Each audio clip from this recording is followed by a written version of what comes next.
बिस्मिल्लाहिर्रहमानिर्रहीम। Welcome to Romania visa info. क्या हाल है दोस्तों? उम्मीद करता हूँ खैर खैरियत से होंगे। दोस्तों आज एक और वीडियो लेके आपकी खिदमत में हाजिर हूँ। आज की वीडियो थोड़ी सी ख़तरनाक है, ठीक है। मैं स्टार्टिंग पे बताता चलूँ आपको तो थोड़ा सा मतलब ख़तरनाक किस तरह है कि बैड न्यूज़ हैं कुछ एम्बेसी की तरफ से, जो कि आपको पता है कि हर महीने के एंड पे एम्बेसी अनाउंस करती है जिन बंदों के वो वीज़े रिफ्यूज़ करती है, तो फिर उन सब को वो एक दिन को बुला लेती है।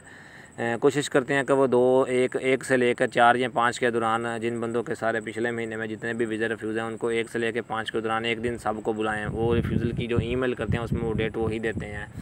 इस दफ़ा चूँकि एम्बेसी में दोस्तों छुट्टियां थी एक वीक, तो इस वजह से अब उन्होंने कुछ शीत भी आ गई, तो इस वजह से अब जिन बंदों के वीज़े रिफ्यूज़ हुए उन सबको उन्होंने 15 जुलाई को बुलाया था। कुछ बंदे होंगे जिनके वीज़े 15 जुलाई को लगे भी होंगे, लेकिन मोस्टली ज़्यादातर ऐसे बंदे थे जिनके जो वीज़े रिफ्यूज़ हुए थे उनको उन्होंने 15 जुलाई को ईमेल में बता दिया था, ठीक है। वो उनकी तादाद क्या थी और एम्बेसी ने वीज़ा रिफ्यूज़ जो किया है, ठीक है, वो जो साथ एक पेपर देते हैं और पेपर देते हैं जिसमें उन्होंने जस्टिफाई किया होता है कि हम आपका वीज़ा क्यों रिफ्यूज़ कर रहे हैं, क्या उसमें कोई तब्दीली आई है दोस्तों, वो आप लोगों को बताऊंगा। और जो मेरे तक तादाद पहुंची है कि कितने को बंदों को उन्होंने वीज़ा रिफ्यूज़ किए हैं वो भी आप लोगों को बताता। तो दोस्तों वीडियो में आगे बढ़ने से पहले चैनल पे नए आने वाले भाइयों से यही रिक्वेस्ट है कि चैनल को सब्सक्राइब कर लें, घंटी के बटन को प्रेस करें ताकि मज़ीद इन्फॉर्मेटिव वीडियो उनका बर वक्त मिलती रहें।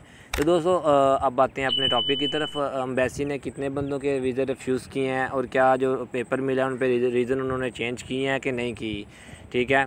और उसके अलावा दोस्तों कुछ एजेंसीज़ के भी ये ज़रात हैं, मतलब ये भी एक तासर देखने में आया कि एजेंसीज़ के वीज़ा रिफ्यूज़ नहीं होते। मुझे कुछ बंदों ने बताया दोस्तों ऐसा कोई सीन नहीं है, एजेंसीज़ के भी वीज़ा रिफ्यूज़ हो जाते हैं अगर बंदे में इतनी कैपेबिलिटी ना हो कि वो इंटरव्यू क्लियर कर सके, उनके जो सवालात हैं वो करते हैं उसका प्रॉपर जवाब दे सके, तो फिर वो वीज़ा रिफ्यूज़ कर देते हैं, ठीक है।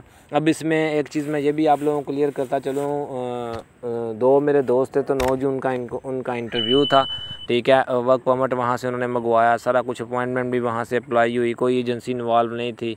तो एक को तो बिल्कुल इंग्लिश नहीं थी आती, तो उन्होंने जब बंदा जाकर पूछा कैन यू स्पीक इंग्लिश, तो उसने कहा कि नहीं जी मैं नहीं बोल सकता, तो मैं उर्दू स्पीक कर सकता हूँ। क्या ओके ठीक है, उससे सिग्नेचर वगैरह करवाए और एट दी एंड उसका वीज़ा रिफ्यूज़ हो गया। जो दूसरा था वो ऑलरेडी सऊदी अरब रह के आया हुआ था, तो वो उसका कुछ एक्सपीरियंस भी था, इंग्लिश भी तो उसको आती थी। तो जब उससे बात की तो उससे काफ़ी ज़्यादा क्वेश्चन किए, इवन कि उसका सिस्टम स्लो हो गया था, तो फिर उसने उससे कुछ गैर ज़रूरी सवालात भी किए, मतलब लाइक आप खाने में क्या पसंद है आपको, ठीक है, और उसके अलावा कौन सा खाना आप बना लेते हो, कैसे बनाते हो, और भी कुछ इस तरह के कुछ सवालात किए जिनका डॉक्यूमेंट्स के रिलेटेड कोई तल्लक ही नहीं था।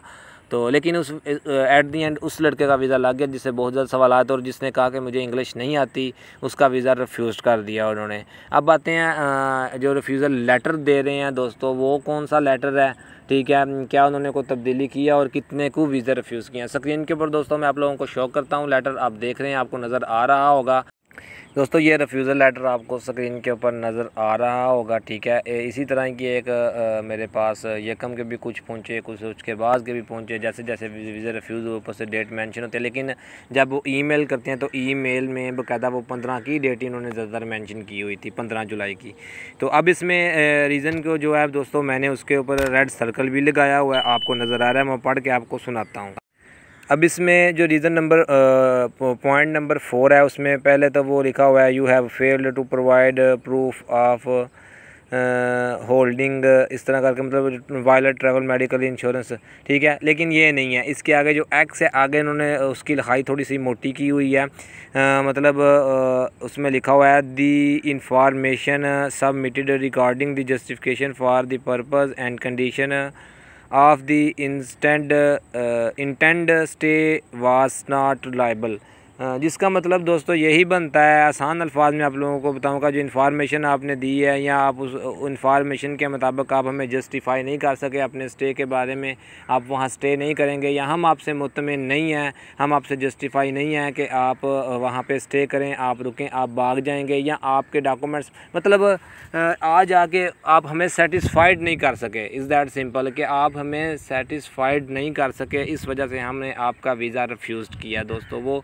अब वीज़े कितनी तादाद में रिफ्यूज़ हुए हैं, तो बहुत ज़्यादा तादाद में दोस्तों वीज़े रिफ्यूज़ हुए हैं। एक अंदाज़े के मुताबिक, ये मैं एक्यूरेट नहीं बता रहा, एक अंदाज़े के मुताबिक कम से कम जो मुझे इल्म हुआ है को 150 से 200 बंदे का वीज़ा उन्होंने 150 से 200 बंदे का वीज़ा इस 15 जुलाई को उन्होंने रिफ्यूज़ किया। और 100 से ज़्यादा बंदा, क्योंकि 15 जुलाई को काफ़ी ज़्यादा दोस्त गए हुए थे, तो 100 से ज़्यादा बंदे पासपोर्ट रिसीव करने आए हुए थे। ठीक है, उनमें बहुत ज़्यादा दोस्तों अब एजेंट भी होते हैं जिन्होंने 20-20, 30-30, 40-40 पासपोर्ट उठाने होते हैं, लेकिन बहुत ज़्यादा तादाद में एम्बेसी ने वीज़े रिफ्यूज़ किए हैं। अब जिन लोगों ने अप्लाई करना है, थोड़ा सा भी केयरफुल होकर अप्लाई करें, अपने एजेंट से, अपने कंसल्टेंट से डील कर लें कि इन केस आपका वीज़ा रिफ्यूज़ हो जाता तो फिर आपने क्या करना है, क्योंकि इतना टाइम वेट करने के बाद जब वीज़ा रिफ्यूज़ होता है तो बहुत दुख होता है। आज की वीडियो में इतना ही।